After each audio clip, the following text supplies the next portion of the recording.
مکہ مکرمہ میں ذبح کر کے گوشت مکہ کے فقراء و مساکین میں تقسیم کر دیا جائے گا۔ اگر یہ لوگ ہندوستان چلے آئے ہوں تو مکہ میں رہنے والے کسی شخص کو اپنا وکیل بنا دیں، وہ ان کی جانب سے ذبح کر کے گوشت وہاں کے فقراء و مساکین میں تقسیم کر دے۔ اور اگر دم کی استطاعت نہ ہو تو ہر ایک کو 10 روزے رکھنے پڑیں گے۔ اور اگر کسی معقول شرعی عذر کی بنا پر یہ لوگ مینا میں رات نہ گزار سکے ہوں تو ان پر کوئی کفارہ نہیں۔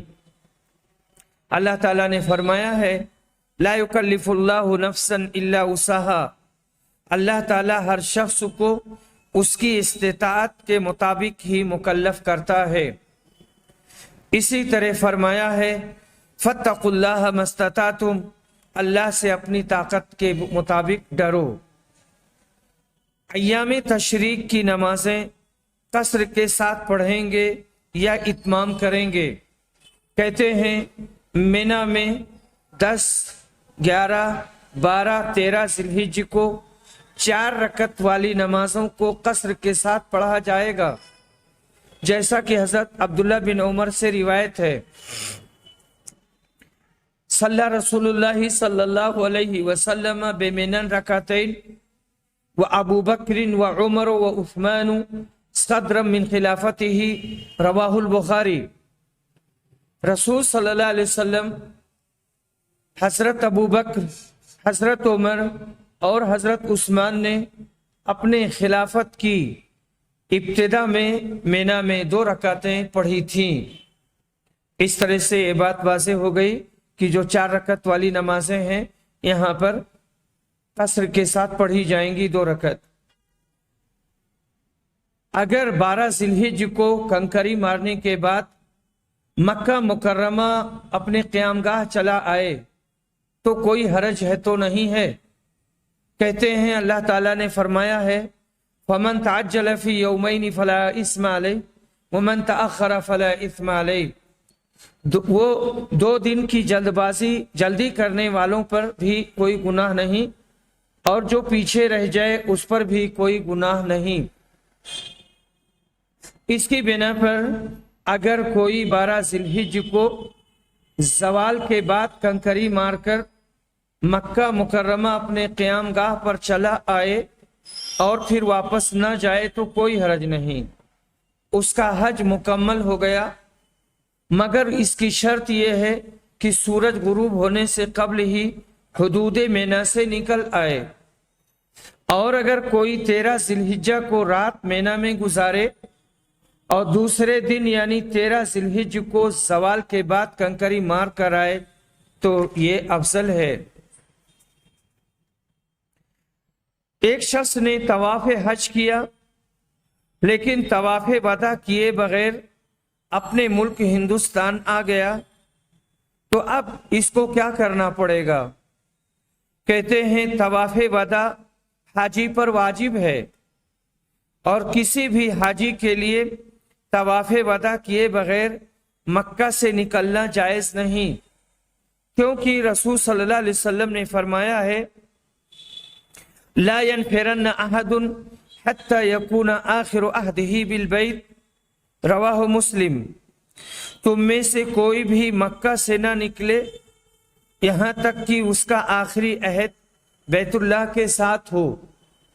اور صحیحین میں حضرت عبداللہ بن عباس سے مروی ہے امر الناس ان يكون آخر عهدهم بالبيت الا انه خفف عن الحائض، متفق علیہ۔ لوگوں کو حکم دیا گیا کہ ان کا آخری عہد بیت اللہ کے ساتھ ہو، مگر حائضہ عورتوں کے ساتھ تخفیف کی گئی ہے اور انہیں رخصت دے دی گئی ہے۔ انہیں اجازت ہے کہ اگر اس نے طواف افاضہ کر لیا ہے اس کے بعد ناپاک ہوئی ہے تو وہ اپنے اہل خانہ کے ساتھ بغیر طواف وداع کیے بھی گھر جا سکتی ہے، اور جو حاجی طواف وداع کیے بغیر مکہ سے نکل آیا جمہور اہل علم کے نزدیک اس پر ایک دم ہے،